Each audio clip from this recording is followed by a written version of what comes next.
muito boa tarde, graça e paz. Eu sou o Lidnilson da Jussara, do Reviva Gospel, e a gente vai começar mais uma edição de Reviva em Live. E hoje a gente vai trazer uma banda muito especial. A gente vai trazer Val Arantes, que é líder da banda Escarlate, uma banda que fez muito sucesso nos anos 90, início dos anos 2000 também. Uma banda de rock muito boa. E a gente está muito feliz de estar recebendo esse pessoal que está morando em Campos, né? Para quem não sabe, Campos fica a 300 quilômetros do Rio de Janeiro. É distante, é interior, é quase fronteira com o Espírito Santo. E ele vai conversar com a gente aí. Quero lembrar vocês também que baixe o aplicativo da TV Cairóis. TV Cairóis está com uma live todo sábado e é legal você não perder. A gente já fez Sinal de Alerta, Banda Rema, Culto do Baú, Contato Vital. Agora vai ter também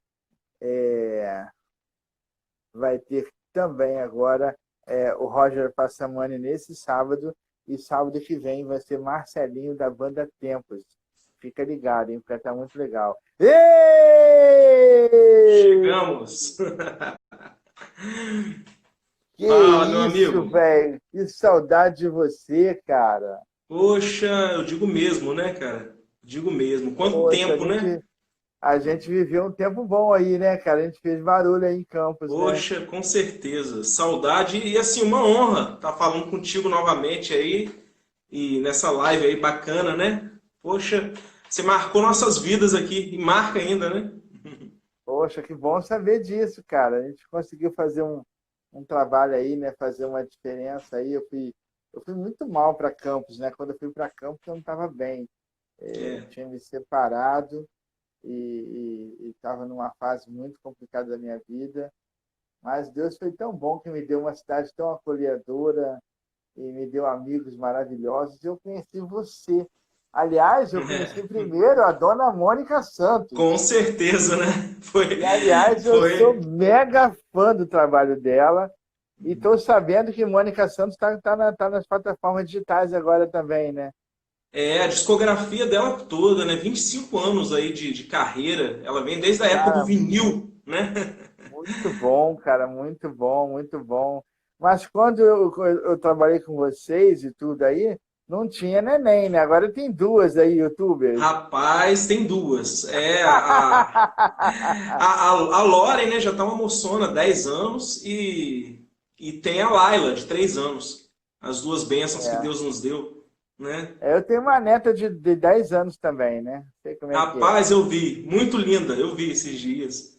Muito show. É, Sua família é linda, né, cara? Família que Deus te deu graças a aí. Deus, né? Poxa, Nós Deus estamos me deu. sempre curtindo de longe aqui e torcendo.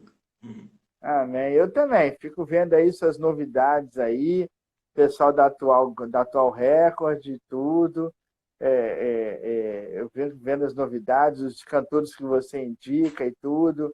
Eu curto muito o seu trabalho e sou fã da sua determinação, cara, porque não é fácil.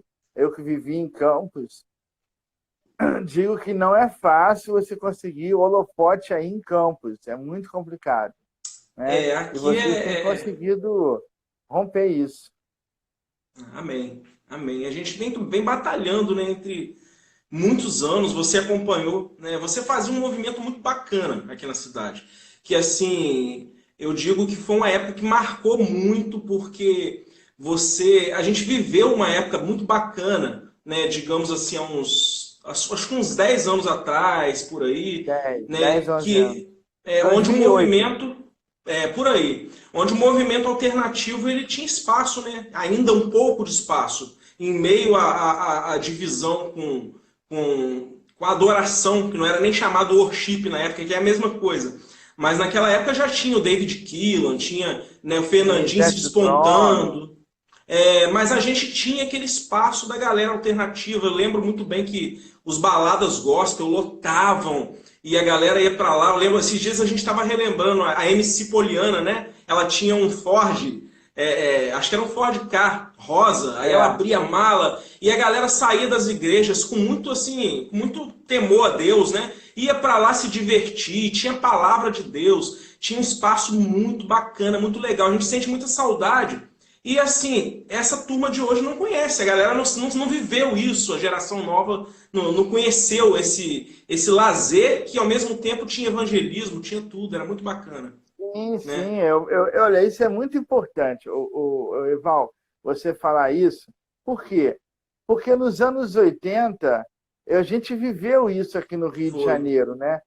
Tinha muito show, e não era na igreja, era em É, espaços, assim, era clubes, teatro, cinema, alugavam-se espaços e a gente fazia eventos ali.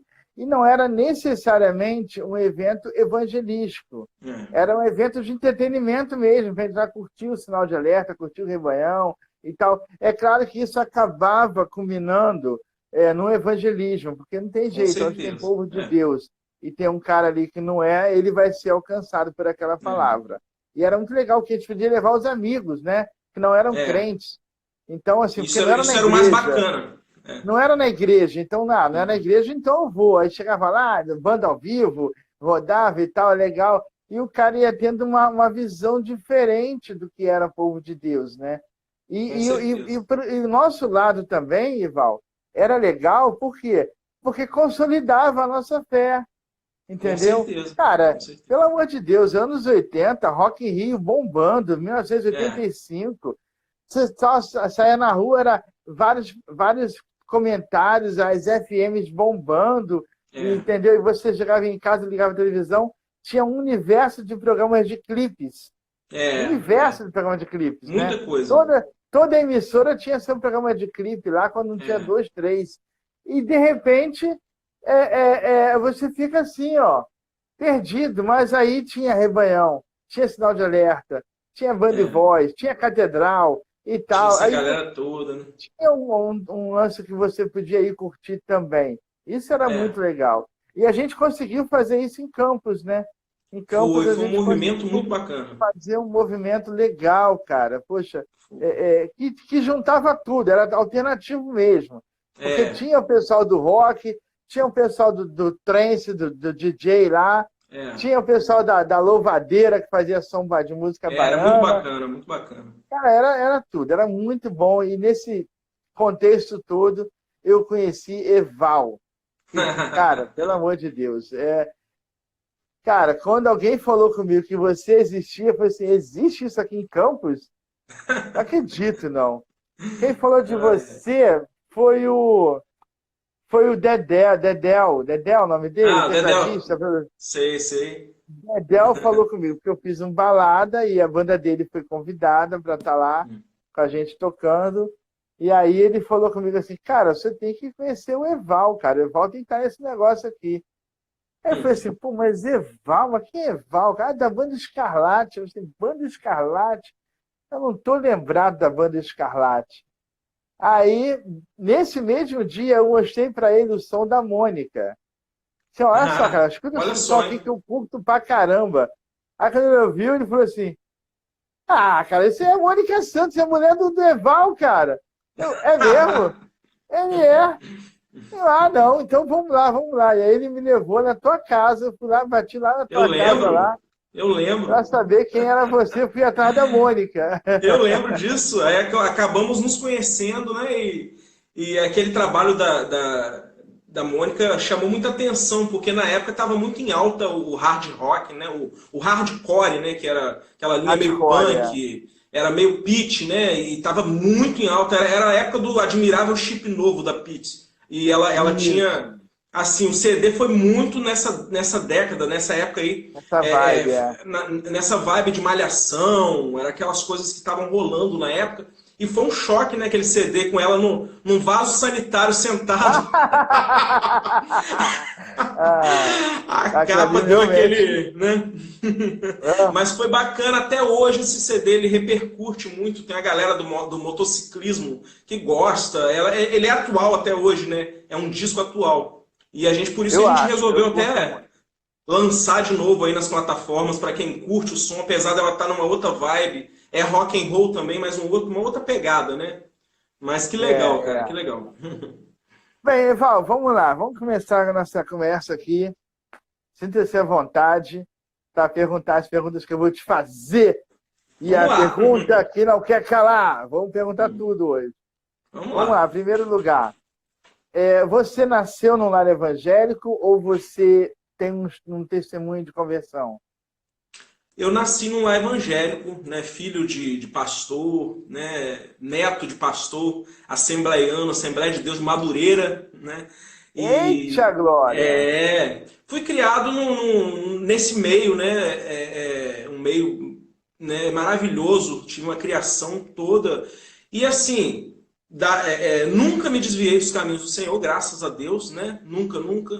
Eu foi conhecer outras músicas que não eram muito normais dentro da Assembleia de Deus. Eu me lembro que eu chegando com um disco, 2 discos do Stryper, né, em God and Trust e To Hell the Devil em casa, 2 vinis. Nossa. Assim, meu pai, cara, ficou doido. Que é isso aí? Os caras se vestiam, né, naquela época de... Né, os caras eram pose, né?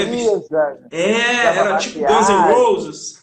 E era uma banda cristã, né? Os caras levavam Deus assim, estampado, Jesus. Não, e eu levei.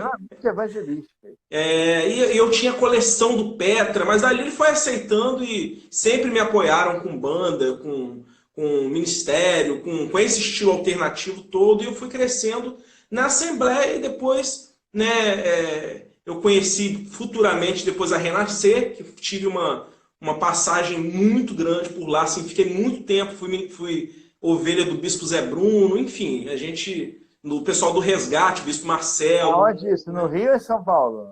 No Rio. Aí a gente ficava naquela ponte, né, indo para São Paulo, porque tinha ceia de oficiais, e a gente tinha que estar, a gente era muito, assim, assíduo ali dentro da Renascer Botafogo. E a minha vida foi essa, assim, nasci no lar evangélico, depois migrei lá para Renascer por conta do estilo alternativo e a banda queria, né, buscar uma alternativa lá fora e a gente então viajou para o Rio, enfim, é uma longa história, né? Mas você congregou lá em Botafogo? Você morava onde? Então, a banda, cara, aquela coisa de adolescente, né? A gente...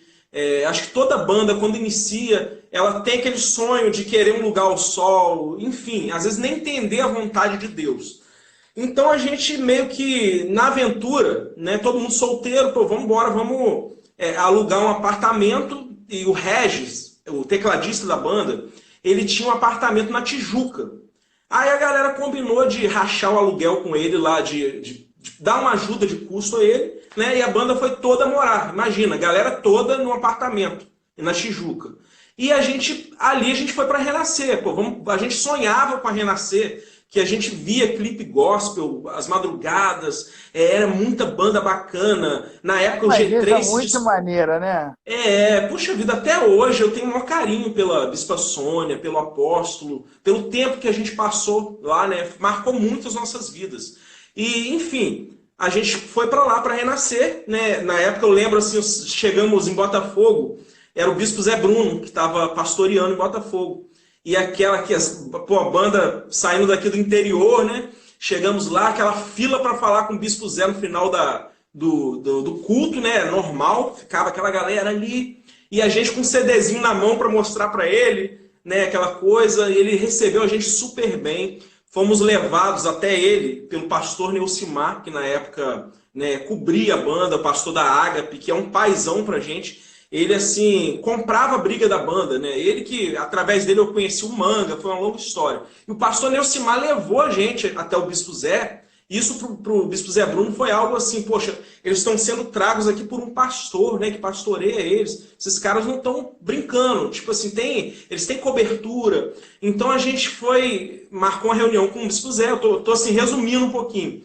Marcamos uma reunião com o Bispo Zé, ele atendeu a gente no gabinete dele, e ele ouviu o nosso CD em casa e falou, cara, vocês estão preparados para ouvir o que eu vou falar? Eu falei, estamos. Ele, cara, muito bacana, muito legal, só que é o seguinte, cara, isso aqui não vende. Isso aqui não vende, isso não funciona. Enfim, ele foi logo falando na lata como produtor, né? Tipo assim, o primeiro disco da gente, a gente saiu do interior. Em Campos, o disco era febre total, que foi o João 316, o primeiro álbum, preto, né? Nós lotamos o Trianon, de ficar gente do lado de fora, na época, comprando ingresso ainda, né? E aquilo foi algo, assim, inédito na cidade, né? Então, pra gente, o Para quem disco não, era... para quem não sabe, o Trianon é um teatro em Campos de Goytacazes, Isso, é. teatro de top, top, top mesmo. É municipal ele, não? É da prefeitura aqui, né? É. É Então, municipal. Quantos lugares tem lá? Você sabe dizer, rapaz, não? eu não sei exatamente, mas eu creio que deve ser uns 1.000 lugares, eu não sei exatamente, mas é Olha, grande, né? para É bem quem não é grande. de Campos e não conhece o Trianon, ele é tipo a menina dos olhos de qualquer artista É bem que tenta se legal. apresentar. Lá é muito legal, gente, muito É legal. uma pena, mas isso não vem ao caso, tá largado lá, né? Tava até sem luz, mas é um lugar assim que os artistas, quando vem aquilo, Lulu Sonhavam, né? Santos, né? A galera gosta de fazer show no Trianon, é um lugar legal. E a gente Ó, conseguiu lotar aquilo lá. tá com a gente na live aí o Dinho Ah, Oliveira. Opa, Dinho, grande referência, cara. Meu Deus do céu, sou fã do Dinho também. Então, aí na época a Mas gente então, começou, a gente saiu daqui com aquela expectativa, poxa, um disco maneiro que tocava em todas as rádios da nossa cidade. Enfim, aqui a gente, né, fazer esse trabalho bacana aqui, e chegamos lá, o Bispo Zé meio que deu uma coronhada na gente. E ele falou a verdade, falou, olha, isso aqui é um pavão enfeitado. Olhando comercialmente, muito solo de guitarra, muito... Então, foi uma escola. O tempo que a gente ficou com o Bispo Zé Bruno, depois ele foi mandado de volta para São Paulo, né, se eu não me engano, São Paulo, o Bispo Marcelo, baixista, né, do Resgate, ele pegou o lugar do Bispo Zé em Botafogo, a gente ficou também um bom tempo com o Bispo Marcelo, mas o Zé Bruno, ele nem gosta de ser chamado de bispo mais. O Zé Bruno, ele agora está com um trabalho maravilhoso, né, da Casa da Rocha. Enfim, foi uma escola para a gente a nível de amadurecimento. Ele falou uma coisa para mim que eu nunca mais esqueci. Ele falou assim, vocês estão com muita empolgação em relação à banda, cara. Banda, banda, banda. Banda se vai, a unção, ela fica, a unção permanece. Então batalhe pela unção de vocês. Cara, aquilo até hoje eu carrego e compartilho com algumas pessoas que estão iniciando a carreira, achando que é só aquilo ali, mas Deus tem algo além, né? Deus tem algo muito mais além. E a gente aqui é uma prova viva disso, da graça de Deus, né? Até hoje. Enfim, foi um tempo muito bacana. Então a gente foi parar ali, pergunta né? que não quer calar, pergunta que não quer Pode calar. falar. Você saiu de Campos, foi morar na Tijuca para frequentar a Renascer e tal. E a Mônica, onde Isso. é que ela estava nisso tudo? Então, nisso tudo, eu já tinha conhecido a Mônica aí. Então, eu vinha para Campos naquela... E outra coisa, eu tinha um estúdio na pecuária que se chamava Star Music. E a Mônica trabalhava para mim. Aí, quer dizer, eu saía, ia para o Rio, ela segurava a onda lá no estúdio, pá, e meio que nessa coisa. Aí depois, quando a gente casou, que foi 2004, né? A gente... ela começou nessa doideira comigo, de ir pro Rio também, voltava, e a gente foi morar em Friburgo, né? Eu morei um tempo em Itaperuna e ficava fazendo ponte Rio, porque a galera continuou no Rio, a galera da banda, e eu precisei arrumar um trampo numa gravadora dos Estados Unidos, na verdade, ela fazia ponte, ela tinha uma filial também aqui no Brasil, né? A Agape, que até lançou o Manga na época, né? Lançou Escarlate também, um disco do Escarlate. E eles me chamaram, me convidaram para ser produtor. Ela começou em Itaperuna, depois foi para Friburgo. Então eu comecei a trabalhar para a Agape. E nisso aí, a gente casou e a Mônica foi morar comigo em Itaperuna, né? Depois fomos para Friburgo. Depois disso aí, você conheceu a gente, que a gente voltou para o nosso lugar, que é Campos, né? Mas a história é longa, Você é eu tô campista resumindo. mesmo. Como? Você é campista. Eu sou campista, sou campista. E ela A também é? Mônica também, apesar de ter crescido em São Francisco, né? Aí depois veio para Campos, enfim, mas ela nasceu em Campos também. Ah, legal, cara.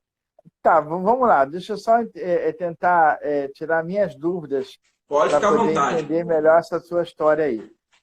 quando é que a música bateu em você, assim, de você falar assim, pô, eu quero ser guitarrista, eu quero ser cantor, eu quero fazer música?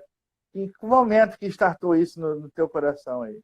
Então, cara, é muito louco o negócio, porque eu, na época que, vamos relembrar aqui, eu acho que eu tinha uns 14 anos de idade. Tinha uma banda, cara, em Campos, que eles foram digamos assim, foram os precursores, os caras que meteram a cara pro rock acontecer em Campos e pro movimento alternativo acontecer, que era a banda Garagem. Não sei se você já ouviu falar da Garagem. A banda Já. Garagem era o pastor Manuqueiro era o batera da banda, né? Era assim, pastor Manuqueiro batera, Alex Padarazzo, que é um guitarrista e tanto, até hoje o cara é falado, ele era o guitarrista, Juno Maracatu, baixista, que tocou com o Mano Keylon, né? Era o baixista da banda, e tinha o Buck Jones, que é um mega cantor, o cara canta muito, composições Que lindas. ano isso? Que ano isso? Rapaz, isso foi mais ou menos 1994, 93, por aí. Eles já existiam, né? E a banda Garagem fazia evangelismo atrás da rodoviária ali, velha. Né? Você que foi de campo, você deve lembrar, acho que é Roberto Silveira. Tinha uma praça com skates ali, os caras faziam evangelismo e um som, mega som. Não sei se você conhece a banda Living Color. Eles tinham um som muito parecido com o Living Color. É um rock jazzístico, um negócio muito louco. E, cara, uma vez os caras botaram a banda Garagem para abrir um show no Batistão. E eu fui no show, acho que era Novo Som, não me lembro bem. Eu fui no show, eu adolescentezinho, pá, fui no show. Quando eu cheguei lá, cara, eu me deparei com Alex Padarazzo tocando guitarra com dente. Cara, aquilo foi uma loucura, que no outro dia pastorada falando que a garagem era do capeta e que os caras... O negócio foi louco. Você imagina em 94, 93, isso acontecendo, né, cara? Aquilo, Campos não estava preparado. Só que eles metiam a cara mesmo. Tinha o pastor Geraldo, que acompanhava eles também, que é da Jesus Vive. Eu nem sei se ainda é esse nome. Que ele um cara bacana também. Ele acompanhava a garagem, era o mentor da garagem, né? E aí, cara, eu vi aquilo tudo ali, me despertou uma vontade de tocar guitarra. Primeira coisa foi isso. Cara, eu fui atrás de aprender guitarra, aprendi meus primeiros passos com Eliabe, pastor Eliabe, que tem um ministério Deus é Pai, né? Pastor Eliabe foi meu primeiro professor. E ele até fala, às vezes, nos depoimentos, quando a gente pergunta alguma coisa, falou, cara, eu não dava nada por você, né? E Deus, né, fez isso contigo.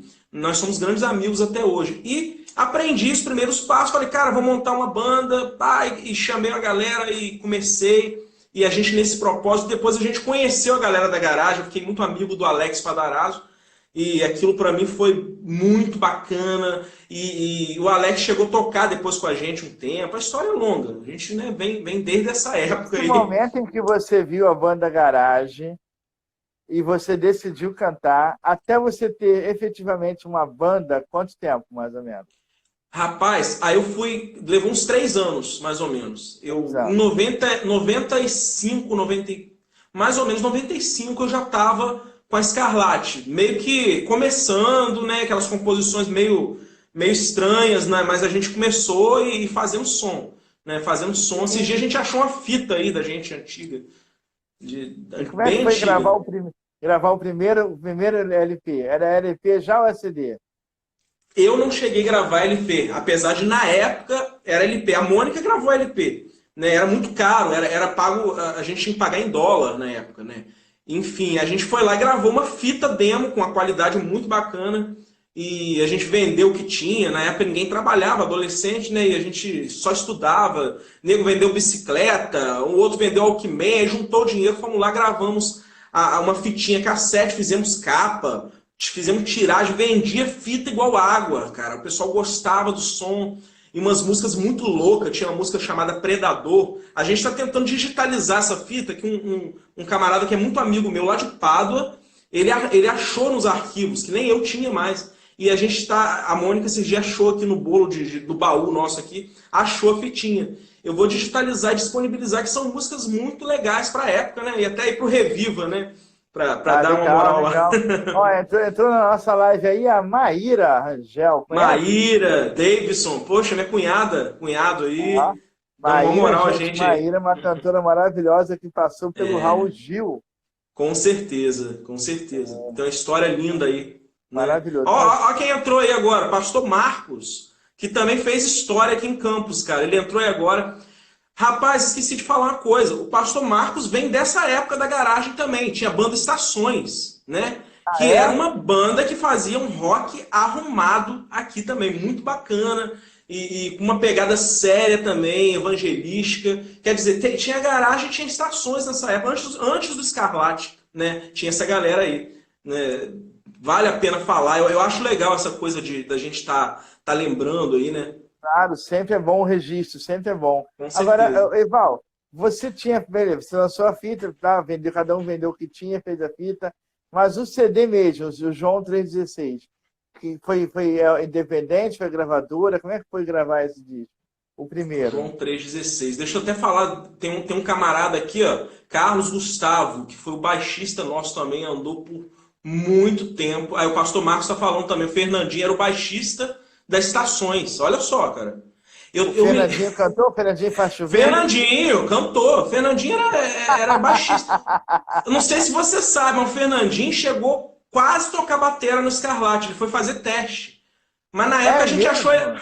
Na época a gente não rolou, não rolou. Enfim, mas Muito ele foi fraco. baixista do Estações. E o Gustavo, que tá aí, ó, o Carlos Gustavo, ele foi baixista do Escarlate por um bom tempo.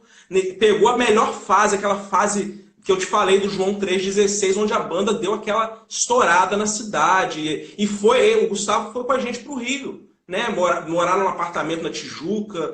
Histórias, meu Deus. Né? Mas você me fez uma pergunta aí do João 3,16, eu meio que fugi aqui. Vamos lá. Como foi gravar esse disco, efetivamente? Que era o primeiro CD da banda.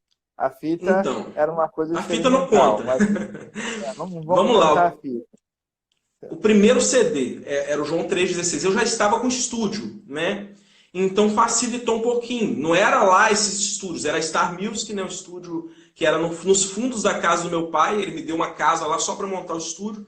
E eu tinha o estúdio. Então a gente gravou, mas sem muito recurso. O Gustavo lembra muito bem disso. Né? A gente, na época, não tinha condições de gravar a batera à Vera. Então, mas a gente tinha a questão do Regis, que era um nerd da banda, o tecladista, o cara fera, fera, fera. O cara tem 10 anos de piano clássico, depois o cara estudou música popular. Pensa num tecladista que a gente, assim, hoje a gente não consegue ver em nenhuma banda, é a lá do Infitter. O cara é muito bom mesmo, muito, muito. E o Regis, ele descolava algumas coisas, né, nesse CD João 3,16, que a tecnologia, tipo assim, ele já era... Para você ter ideia, o cara colecionava computador desde a época que o computador surgiu. Ele era muito louco. Então, sem a gente ter muito recurso, a gente começou a samplear as baterias. E na época o sampler era algo que estava muito... Ninguém nem sabia o que era sampler. E a gente conseguia samplear bateras do Iron Maiden, pegar caixas gravadas lá fora, Metallica. A gente montou o disco, foi todo sampler. Né? Era o Adriano que tocava, mas o Adriano, na verdade, não tocou nada no disco. A gente sampleou as bateras, depois ele executou. Até viradas dos caras lá fora, muita gente não sabe disso, eu estou revelando aqui agora. Até virada dos caras lá fora a gente sampleava às vezes, né? E colocava, a gente montava a bateria toda sampleada e gravamos as outras coisas. Gravamos baixo, gravamos guitarra, que era o Fabrício Rufino, que aquela época tinha aquelas coisas, né? Ah, quem é o melhor guitarrista de Campos? Quem é o melhor... O Fabrício Rufino era um dos considerados, né? Tinha o Alex Padarazzo, tinha o Rufino, tinha o Douglas, que é um cara que toca muito, até hoje tá aí, né? E tinha uma galera de nome aqui, e o Fabrício Rufino era um deles, né? E o cara gravou, tocou com a gente durante muito tempo, né? Foi a primeira formação oficial da banda, era o Gustavo, né? O Rufino, o Regis, o Adriano e eu. Foi desse CD preto. E foi muito bacana gravar esse disco com muita luta. Na hora de prensar o disco, na hora de prensar o disco, a gente não tinha dinheiro. Aí a mãe do Rufino, né, ela foi lá e bancou a prensagem, a gente depois vendeu, pagou o empréstimo a ela. Cara, muitas histórias, né? Muitas histórias. Você falou que esse CD viralizou aí em Campos, aí, bombou e tudo. Não só Campos. Sim, mas a pergunta que eu quero te fazer é: Vocês tinham espaço para se apresentar aí, porque era uma banda de rock. Cara, na época tinha. Não sei se você... Claro que você conheceu o apóstolo Eliseu, né? Pastor Eliseu. Ele tinha a comunidade evangélica que fazia o balada gospel em Campos. Antes de você chegar, já teve uns baladas aqui que eram outro formato. Rapaz, era incrível que assim, os pastores começaram a proibir os jovens de ir. Aí que eles iam, né? Mas a gente orientava, não vem, enfim, porque você está em desobediência. Mas os baladas socavam de gente também. Antes desse balada que você fazia, tinha esse que era na igreja, comunidade evangélica.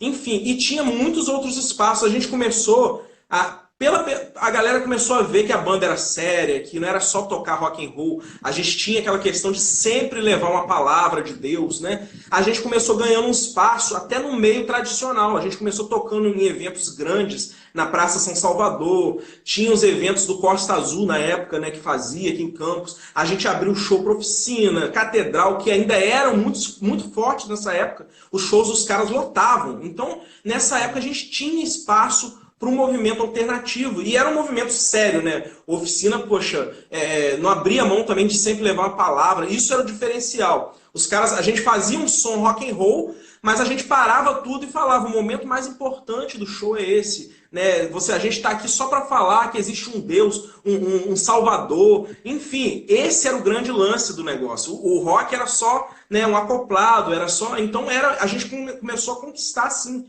espaços, até em igrejas. Tocamos em várias igrejas tradicionais como banda de rock e a galera aceitava bem. Era uma época legal, sim. A gente teve espaço, sim, com certeza.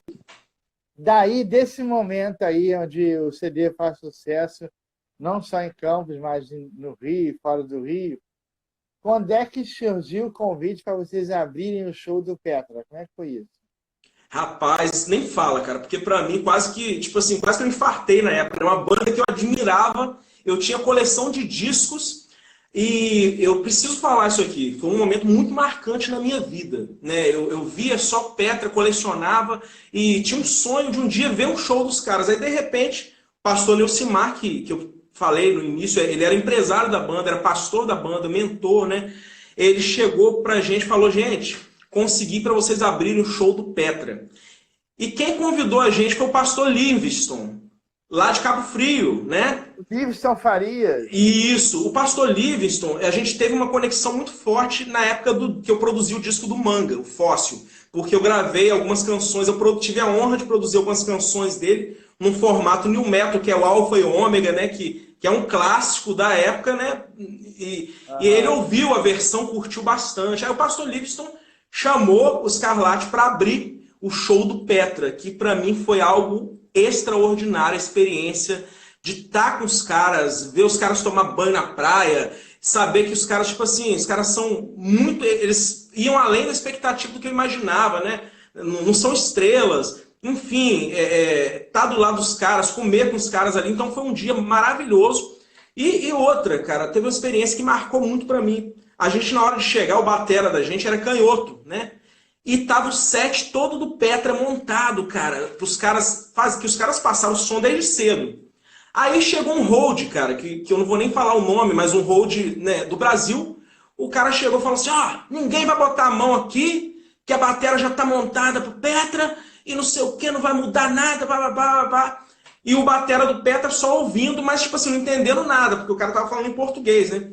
Aí o pastor Livingston foi lá, chegou pro batera do Petra, conversou, né, em inglês com o cara só tô vendo ele, não, você quer, não, e falando, o cara deu o maior estouro lá no hold brasileiro, e mandou a gente, falou que a gente podia virar a batera pro nosso baterista tocar, cara. Cara, eu fiquei assim, cara, nenhuma banda faz isso, até bandas nacionais, a gente teve experiências péssimas de bandas, às vezes cristãs, dos caras não deixar a gente nem tocar, nem montar o equipamento, porque eles iam tocar depois. O Petra deixou a gente mudar o formato, cara, da bateria deles. Cara, legal, foi algo assim, cara, e a gente abriu o show, foi uma pressão, a vibe, a atmosfera do local já tava, você imagina, cara. Uma banda Caiu que eles foram... Caiu a ficha de assim, eu antes eu colecionava os LPs do cara, hoje eu tô tocando aqui com eles no palco. Deu essa coisa? Rapaz, caiu a ficha, caiu, mas bem depois. Eu entrei no palco, não parecia que era eu, tipo assim, eu tava flutuando e a gente entrou, cara, mas assim, cara, os caras ali atrás assistindo a gente, eu fiquei, cara, que doideira, que responsabilidade. E a gente fez o som, né, que a Scarlatti na época tava num rock bem alternativo, que foi na época do disco Quem Tem no Ouvidos YouTube isso, Ouça. né? Tem no YouTube isso, né? Tem o Quem Petra, quiser não tem, assistir. não tem a gente, tem o Petra, mas tem o Petra dessa época, e até foi, eu acho que foi o Marlon que colocou, um amigo meu que curte muito rock and roll, ele tem muito arquivo bom, mas infelizmente eu não consegui o show da gente dessa época, tem fotos, né, muitas fotos, inclusive com eles, mas o show eu não consegui. Era a época do disco amarelo nosso, que era o Quem Tem Ouvidos Ouça, era o som bem cru, na vibe muito Petra mesmo, assim, do que eles estavam levando. Então foi muito legal, foi legal pra caramba a conexão. Tá, vamos lá então. Vamos continuar nossa história. Aí você abre o show, ganha essa visibilidade de estar ali com Petra, mas me parece que a banda deu um tempo. Por que aconteceu com a banda Scarlatti? Que aí ela meio que some, dá um hiato aí, some do cenário. Então, vou te falar sobre o hiato. O hiato foi a questão do... alguns componentes da banda na época, né, eles quiseram tomar um outro rumo, né, que foi o Rufino, né, o batera também, o Jan, que tocava com a gente. Eles quiseram montar algo, um esquema lá no Rio, separadamente, né, e eu tava nessa ponte de Friburgo, Rio, Friburgo, Rio. E eles queriam fazer um som diferente, enfim, eu deixei essa liberdade. Nesse ato eu desestruturei, mas não acabei com a banda. Eu fiquei parado e falei, cara, vamos esperar a vontade de Deus. A gente sempre descansou em Deus. Fiquei triste porque já tinha feito... A gente já estava muitos anos juntos. Mas entendi o que eles queriam, enfim, respeitei. O Fabrício Rufino, ele foi convidado para tocar no Renascer Praise, cara. Pô, fiquei feliz pra caramba com isso. Ele foi para lá. Foi para São Paulo com a família depois. Enfim, ele tomou um outro rumo. E montaram um projeto lá que não vingou, ficou por ali mesmo, pelo Rio. Mas ele tomou esse rumo, sempre amigos, né? Nunca tivemos problemas. O Jean também, o Jean era pastor da Renascer na Rocinha, o batera. E, enfim, a galera tomou outro rumo. E eu fui... O que aconteceu aí nessa? A Mônica virou baixista, né? E ela já curtia rock and roll, já tocava violão, né? E eu falei, agora vou fazer você baixista. Ela, o quê? Tomou um susto, encarou o desafio. E eu falei, poxa, eu sempre quis fazer um som um pouco mais simplificado, uma pegada. Eu sempre gostei muito de Green Day, né? De bandas simples, sem muito solo, sem muita papagaiada. Sempre quis fazer isso. E foi a época que a gente começou a fazer um punk, uma coisa mais assim. E a Mônica entrou e começou a estudar. E a gente chamou depois o Felipe, né, pra batera. E ficou Power Trio. Eu cantava. Nos baladas seu foi essa formação, lembra? O Felipe batera, o Barbudão. A Mônica de baixo e eu de guitarra só. Mais nada. Power Trio. E a gente fazia aquele som ali. Então som... rolava um VG, não rolava um VG? Rolava um VG sim. Mas assim, era mais umas questões de cama, de fundo, ou uns loops para compor, mas a sonoridade era mais da banda mesmo, né? Era algo bem forte, né? E essa época foi a época do disco Além do Natural. A gente levou, acho que mais ou menos uns 4 anos sem gravar nada, sem fazer nada, assim, e atendendo alguns convites. Mas aí dali pra cá a gente não parou mais, depois que montou esse nesse momento que você lança a Mônica como cantora? Não, a Mônica já vinha com a carreira dela desde 1995, antes de me conhecer. Né? Sim, mas aí ela tinha uma linha totalmente pentecostal e tudo. No rock mesmo foi quando contigo, né? Isso, a linha dela era meio que essa turma aí, mais assim, Aline Barros, era um louvor mais tradicional, né? Aí, quando ela casou comigo, em 2004, né, que a gente ainda estava morando em Friburgo, que a gente eu tive a ideia de fazer esse lance do rock, e ela migrou pro rock, mas antes do rock, ela experimentou também um pouco do hip hop, uma parada meio Fernandinha Abreu, que ela curtia bastante, e eu também... Eu achava muito legal. Falei, poxa, vamos fazer alguma coisa assim. Tem uma canção dela, assim, né? Que é o... Tem. Festa Gospel. Festa Gospel. Festa Gospel. Foi um EP, né, que ela lançou na época. E aliás, destoa do disco, né? Porque o disco é todo pesado, todo rock. Aí Ele foi um bônus. Foi um bônus track. Na verdade, ele não compõe aquele disco ali. Ele já tinha sido lançado antes. Aí a gente resolveu colocar também ali, né? Mas ela lançou antes, foi o Sal e Luz, Festa Gospel, que era um formato bem hip hop, né? E aí foi a fase que eu conheci vocês.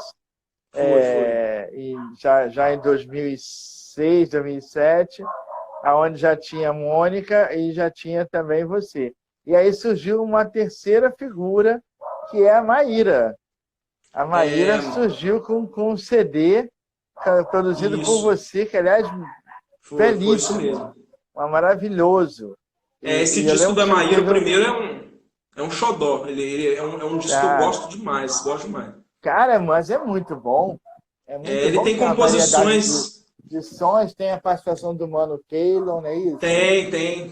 Tem muitas composições do Fabrício, que é o meu cunhado também nesse disco aí. A maioria das músicas são dele, ele compôs uma linha muito pop para ela. Ficou muito legal esse CD. E a Maíra vinha, né, já desde de pequenininha cantou no Raul.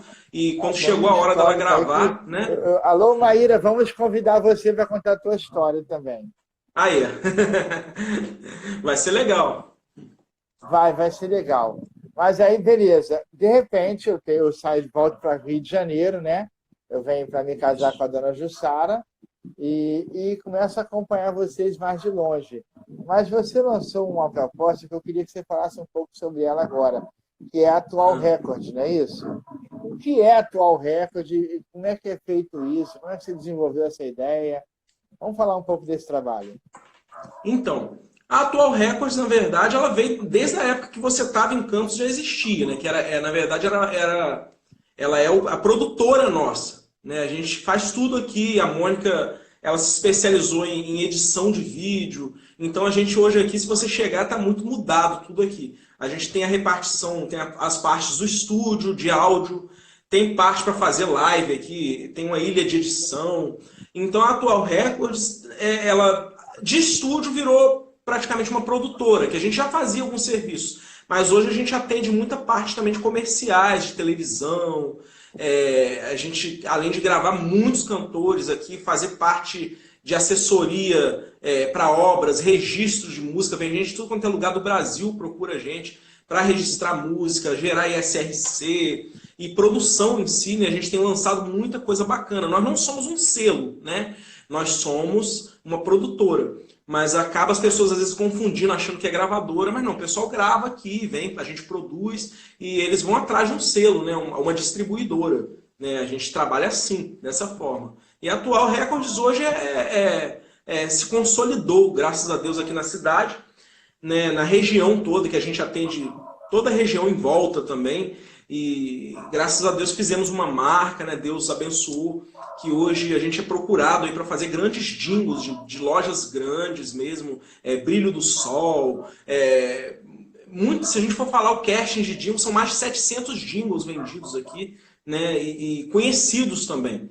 Então a gente, graças a Deus, adquiriu essa fórmula, né? De fazer o jingle virar febre, de fazer o jingle, a pessoa cantar o jingle produzido. E muitos cantores também que têm gravado, produzido com a gente, produzido clipe, que estão se despontando no mercado. Isso para mim, para a Mônica, é algo, né, extraordinário. Você vê um produto que foi gravado aqui, algo que foi feito aqui, dando certo lá fora, né, tocando na rádio, sendo acessado no Spotify, tendo seguidores. Então isso é a maior vitória que eu acho que um produtor pode ter, né? É verdade. Você tem uma web rádio também, não é isso? Nós temos uma rádio há 10 anos, que é a Rádio Atual Mix. Atua já há 10 anos. É uma rádio podcast, né? É uma rádio que ela trabalha só com podcast, não tem ainda... Já teve programações ao vivo, mas ela é gravada, né? Então, a Mônica tá para voltar aí com as programações ao vivo. A galera pede, sente falta dela na rádio, né? Que a Mônica sempre foi rádio. Transamérica, Litoral, ela trabalhou nessas rádios, né? E outras rádios em campos de renome, né? E ela gosta também, sente falta, o pessoal está sentindo falta dela no rádio, né? Então ela está querendo voltar com a programação ao vivo. Está quase tudo preparado aqui, né? Para entrar ao vivo. Hoje a rádio, quem quiser ouvir a rádio, tem como ouvir? Tem, vai lá no Google, procura Rádio Atual Mix, vai aparecer logo na cabeça do Google, pode ouvir lá, que tem vários programas bacanas. Eu faço o Almoço Empreendedor, que é de meio-dia às 14, né? Um programa que fala muito para o empreendedor, né? De como ele usar o jingle, como usar as propagandas dele, né?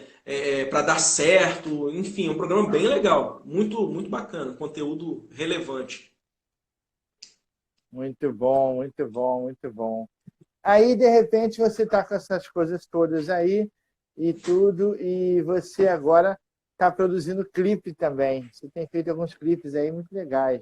É a Mônica que produz. O clipe eu nem boto a mão. É parte toda dela, de edição, de direção. Né? A minha parte é mais áudio, mas tudo produzido aqui. Né? Tudo produzido na Atual.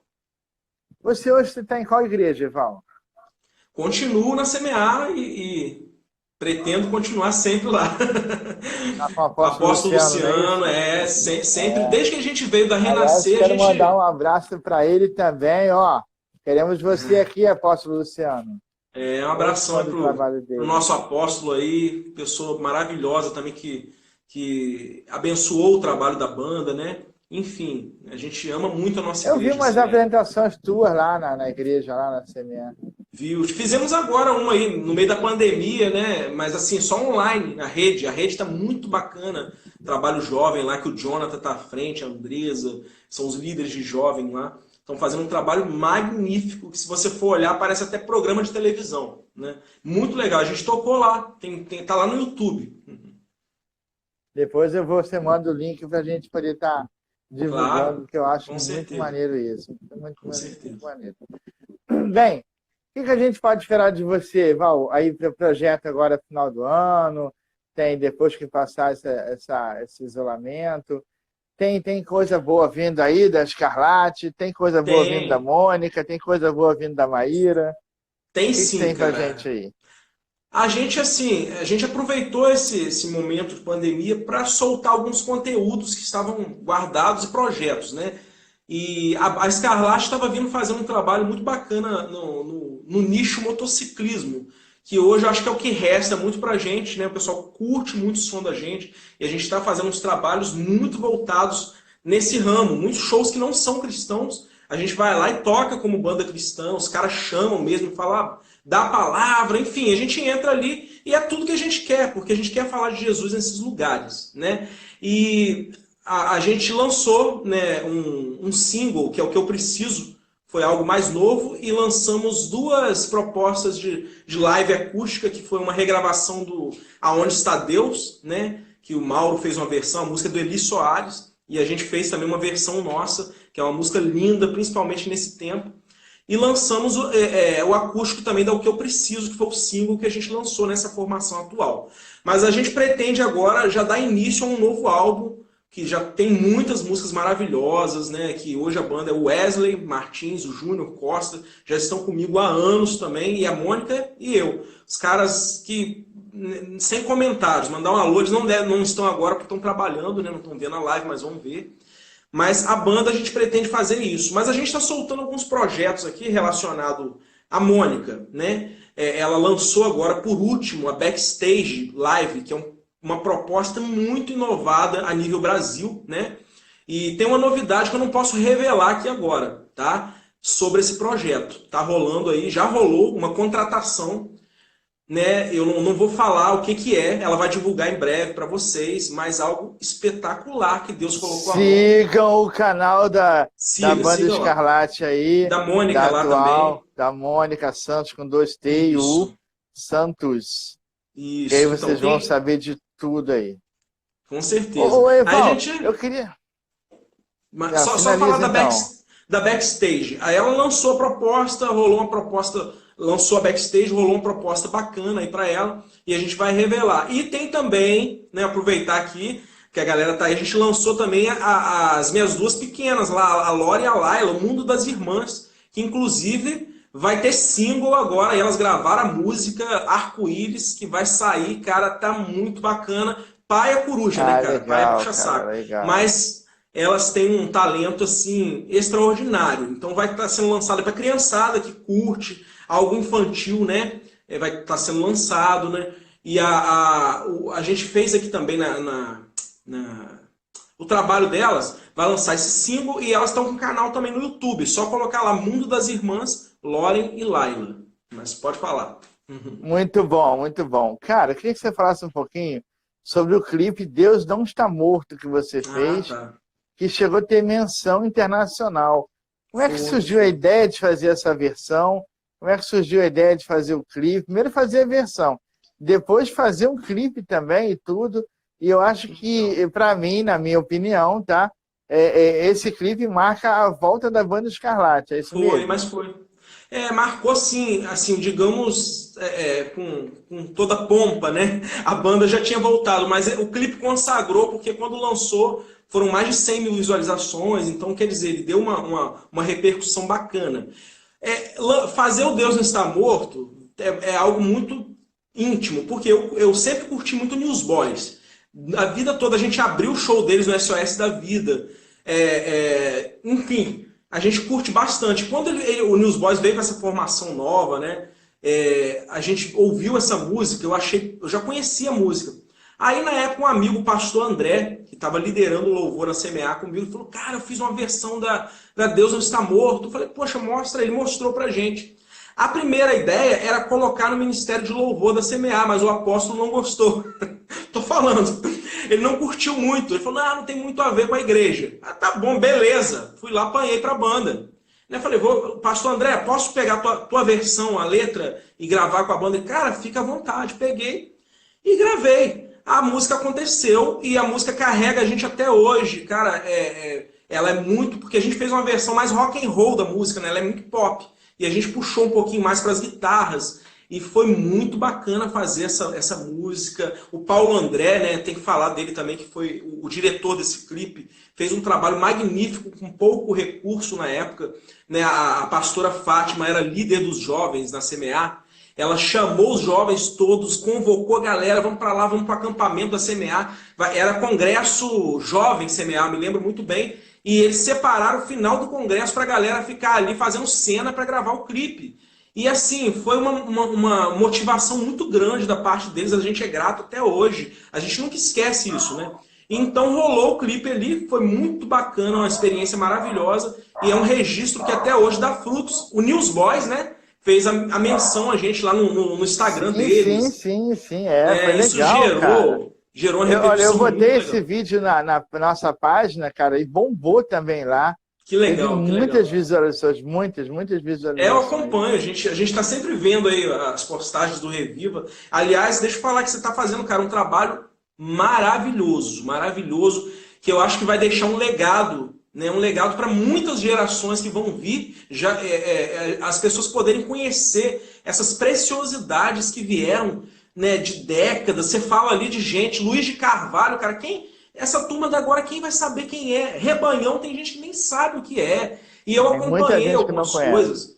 Com certeza, e assim, é um baú, é algo muito impressionante. Um dia eu vi o pastor Livingston lá falando, né, você tinha que ter um livro, sei lá, não lembro o que ele falou, mas realmente você tá dando um presente pra gente. O Reviva é um presente para todo mundo que curtiu, enfim. Eu acho que você continua escrevendo o gospel no momento que as pessoas apagaram. Porque esse nome gospel, ele começou, tem gente que gerou um preconceito, não vamos falar mais gospel, não sei o quê. Mas o gospel teve o seu lugar, a gente que viveu, a gente sabe, né, que o gospel ele não é simplesmente um clichê, um nomezinho que é para dar, que as pessoas querem fama com a música evangélica. Não é isso. Quem conhece a história do gospel, quem conheceu o apóstolo Estevão, que veio para o Brasil, o gospel, foi através da Bispa Sônia e o apóstolo Estevão.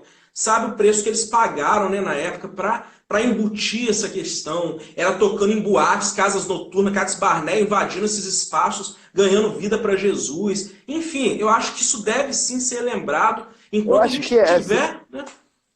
É verdade, você está falando aí. Primeiro, muito obrigado aí pelo apoio, pela menção, o reconhecimento. Realmente a gente tem a nossa visão, fazer com que o Reviva seja uma vitrine e seja uma enciclopédia de registros, para quando alguém quiser ir lá procurar, encontrar, né? Isso é legal. O jornalista Alexandre Passos está com a gente aqui. ele é amigo meu de bancada na rádio. Ele Que disse aqui legal. o seguinte, olha, a melhor versão de Deus Não Está Morto é de vocês. Opa, obrigado Tá aí. vendo? Que é muito show de Obrigado. bola. E quando você falou que o Livingston falou comigo que eu devia escrever, ele falou assim, eu já tinha falado isso. Realmente a gente está nesse projeto de escrever um livro. Mas deixa eu só te falar uma coisa, que o Zé Bruno, ele definiu muito bem. O problema de falar o gospel, o termo gospel, hoje ele está banalizado, porque a gente conhece o gospel como movimento, e eles conhecem o gospel como segmento. É, Então isso muda muito. O muda, você gospel falou que tudo. eles, o gospel que eles criticam não é o nosso gospel. Apesar da Claro. palavra ser a mesma e de significar basicamente a mesma coisa, mas é outra motivação, é outra ênfase, é tudo diferente. Eval, infelizmente, o nosso tempo está terminando, já falou 1 hora, a live já vai ser Meu cortada daqui Deus, a isso pouquinho. tudo. Cara, vai ser É. cortada já daqui a pouquinho. Um prazer estar contigo, cara. Você sabe que eu sou teu fã. Jussara é sua fã também. Ô, beijão Jussara aí pra Jussara, a família tá na toda, lista, tá? tá na audiência com a gente aí. Que Ela legal, que legal. mandou um Aê, abraço Jussara. mandou um abraço para a Mônica e tudo aí. É, E obrigado, realmente, cara. Eu que agradeço. Eu que agradeço a moral aí, né? Você é especial, você é muito especial pra gente aqui, né? Sua família toda. E foi muito bacana matar a saudade, mesmo que seja dessa forma aí, né? sim, né? Mas vai Acabando ser a pan... porque vocês vêm tocar na nossa live da TV Cairóis, não vem? Vamos! Com Vamos certeza, com certeza. A gente... de ter vocês na live da Carol. A gente quer muito vocês lá na live da Carol, por todo o histórico de vocês e pela musicalidade, pelo som bom de vocês. A gente quer muito vocês lá e a gente acredita muito no trabalho de vocês. Cara, tudo que você fizer aí, você pode ter certeza que a gente vai estar apoiando. Eu conheço você, Obrigado. seu caráter, conheço que você é um homem de Deus, reconheço a unção de Deus na tua vida. Amém. Você não tenha nenhuma preocupação em produzir algo, porque a gente vai estar ajudando na divulgação. A gente, não só eu pessoalmente, mas todas as redes sociais do Reviva vão estar divulgando o teu trabalho. Que bom, As suas obrigado. Obrigado mesmo. são bons demais, entendeu? E para mim é uma honra ter um conteúdo como o teu com a gente aí. Obrigado, muito obrigado. Agora, o nosso momento Xuxa. Para Ah, quem que você manda beijinho? rapaz, eu não vou nem querer falar aqui para não errar, porque tem muita galera bacana que eu vi que entrou aqui na live, cara. Muita galera especial aí. Então, assim, um beijão aí para todo mundo que entrou na live, pôde prestigiar a gente aí, né? Bacana. Poxa, que legal, que bacana. Muito obrigado. Só tenho a agradecer a você também, o Reviva, né? A Jussara. Obrigado aí por esse convite, né? E acabando a pandemia, passa aqui para tomar um café quando vier em Campos, né, cara? Vou sim, opa! Meu Café chuvisco aí, que não. nunca mais eu comi chuvisco. Chuvisco. Pô, chuvisco é campista mesmo, né? Cabrão com bolso? Deixa eu te falar. Vou Ai, mandar um ai. recado para nossa live aqui, para o nosso amigo, o Paulo André, cara. Cara, eu curto muito o som dele. Paulo Curto André, muito. Paulo André. Então, foi ele que Tiver, produziu o clipe Deus Não Está Morto. Foi direção dele lá, né? Paulo André. Alô, Paulo André, queremos você aqui também, tá? Conversar contigo, ter mais do seu som aí, tá? Quero andar mais com vocês, que vocês são gente boa. Um abraço Ah, a legal. vocês. Ó, com Deus. Valeu, tchau, Obrigadão. tchau. Tchau.